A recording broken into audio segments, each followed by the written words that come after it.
Now, Tiffany, you remember me from being in prison, right?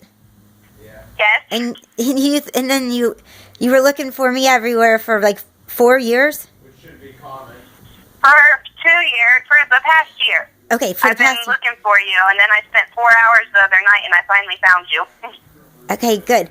And you are kind of being an advocate like I'm being, and you just need your husband, you and your kids to have a visit. So explain what's going on. He was transferred to a prison. You were seeing him 4 times a month with his children. Yes, he was in North Central, and when he was there, me and the kids would drive round trip, total of 4 hours every weekend to go visit him. Because of the drive, we asked for a hardship transfer. They approved it. They transferred him to Chillicothe because that's only 25 minutes from where we were staying.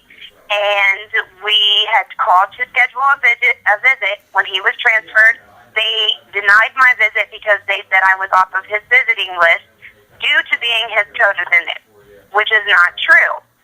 So I spoke to a case manager, unit manager, and everybody. I resubmitted a visiting form. I turned in my release papers from prison. I turned in the paperwork from my lawyer saying I was not his co-defendant and everything. They still will not allow me back on his visiting list. And it's been a year since he's seen myself or the children.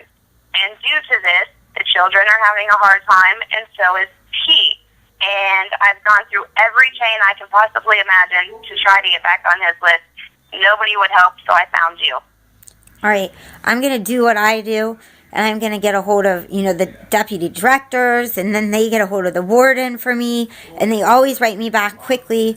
But since it's a weekend, I don't think that they are doing it. They know I wrote a book. They know that I'm going to be speaking, even at colleges on the criminal justice system and rehabilitation, which you said your husband is an Oasis, right? It's a program like Oasis. I don't think they call it Oasis there.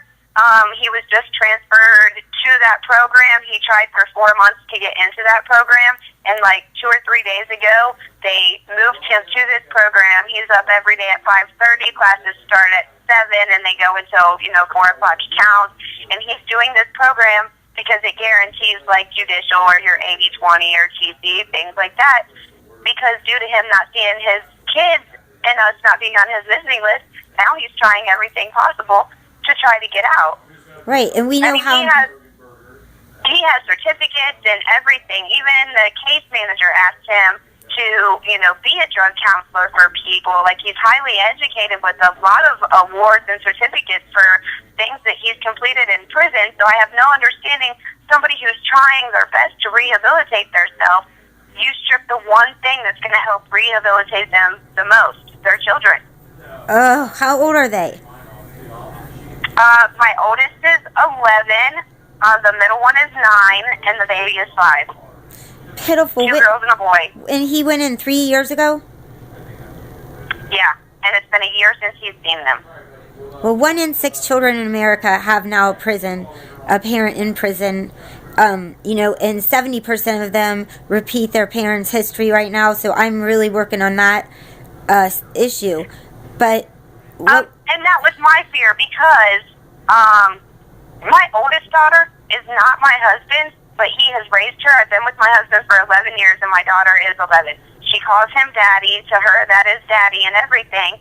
But her real father has been to prison. Her stepfather's been to prison, and so have I. And now she has severe mental issues. She sees a psychiatrist and a therapist. She just went to court for truancy. They want to put her on juvenile probation. She's ran away. She has tried to commit suicide. I had to put her in the hospital for that. And all of this is happening, and my biggest fear is she's going down the road and she's going to end up in prison. So on top of trying to get her in to see the one person that she knows is daddy, I'm also trying to save her life. I've had her on multiple bipolar meds and everything, and I don't know what to do for her anymore. What part of town are you in? I'm sorry? What part of town are you in? Well, I do did live in Washington Courthouse, but my grandfather just passed away a few weeks ago, and I was his home health caregiver, and when he passed away, I lost my job, so I had to move. So now I'm in Groveport area. Oh, good. So you're in Franklin County. Okay, well, Yep. That's good. I would like to talk to her daughter as soon as my car's in the shop. I mean, I would like her to read my book, because many parents have their kids read their book, even though there's some talk in there, some wording that may not be some bad words. It's a really good book, and I think it would help her a lot. And also, you know, I'm going to call and get you those visits. So I need his, or I'll go ham. And, you know, I mean, they pushed me out, they hung up on me and everything, and I have cried until I can't cry no more, and I have been as nice as I can be. These people, I've been to West Broad Street to the parole board and everything, you know, trying to explain the severity of my daughter's mental issues, and because of my oldest daughter's mental issues, it started to affect my younger two. Yeah. So right now, I have my 3 children separated. My oldest daughter is with her real father and grandmother, and my son is with my husband's mom, and I have my middle daughter. Because of my oldest daughter's mental issues, my 5-year-old son and my 9-year-old daughter started saying things like, well, I'll just run away, or I hate you, I'll kill myself, and they started doing the things that my oldest was doing, so I had no other alternative Has than she been to separate my Southeast? 3 children Yeah, that makes until I sense. could get my oldest help. So not only do they not get to see their dad, now they're sad because they're not with mommy, but I can't keep all 3 of them together because of the mental issues. So the prison seems to have no understanding that due to not getting these visits with their father, it's affecting these children in a way that is unbelief. Have you had them at Southeast Mental Health Center? My oldest goes to Scioto Paint Valley Mental Health. She sees a psychiatrist once a month and a therapist every other week. Okay. They've switched her on meds and everything, but I mean, she's so bad that even the psychiatrist, she tried to hit me one day in front of the psychiatrist, and the psychiatrist was like, hey, you're not allowed to hit your mom, you're not allowed to act like that. And my daughter went after the psychiatrist, and the psychiatrist said, your daughter's too out of control. We don't know if we can keep her in this program or not. Well, we're gonna let me deal with them. I just need you to give me all the information on your husband, and I will absolutely, especially because of the children, I'm going to go ham. I'm going to go ham and Gucci, but I'll do it in a way where first I'll ask them to do it, and then but I'm going to go off about the children because, you know, that's out of order. They deserve to see their father.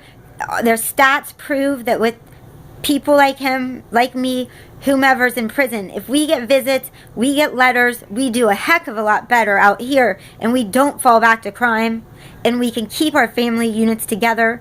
And this just breaks my heart, and you know, I'm so sorry. So I want you to send me all that information in your inbox, okay? I will, because like I said, I'm tired of my kids crying. We go through, my friend is on my husband's visiting list, and we use his JPay account. And I mean, there's times we'll do 7, 8, half-hour JPay visits a week just because he misses the kids so much and we can't actually see them. But there's a difference between seeing your child over the internet and actually touching your child and getting that hug and feeling that love. And you need that emotional connection with your children when you're in prison, because when I was in prison, the only thing that got me through was my kids. Yeah. And it breaks my heart that, they do these JPay visits, and now they have this videogram thing where you can do a 30-second, videogram for JPay. And just the other night, my daughter, they get on there and they're so happy. They're like, hi, Daddy, we love you, we miss you. They color him pictures, they send him cards. Well, I mean, we send him probably 1,000 pictures a year because it's the only way I can have him watch his kids grow up. Have you? And I know that he's heartbroken, yeah, but it breaks my heart even more to see the tears in these kids' eyes, and the prison just don't seem to care not one bit. Have these you seen kids the are crying their eyes out. Have you seen the Sesame Street incarceration kit? Sesame Street? No. I've seen one about grief and loss. Okay, I'm but I gonna haven't send seen you the that. incarceration one. I'm gonna send you that. They'll like that. I'm gonna put that in your inbox. I'm gonna turn this video off. I just wanted other moms you know, to know they're not alone, or dads that are in your situation. Right. Yeah. I know I'm not the only one that's going through this, and I have no understanding on if I call the prison. I mean, I have friends and family. My uncle just got out doing 12 years in prison. My brother's in prison right now. I can do all kinds of stuff for my friends in Marysville, and for anybody else, I can get things accomplished. But when it comes to my actual family, they won't listen to me. I'm like, why is it that you'll do this for my friends, but you won't do this for my children? Yeah, you cannot be an advocate for your own self, only for others. I don't know what the deal is with that. Hold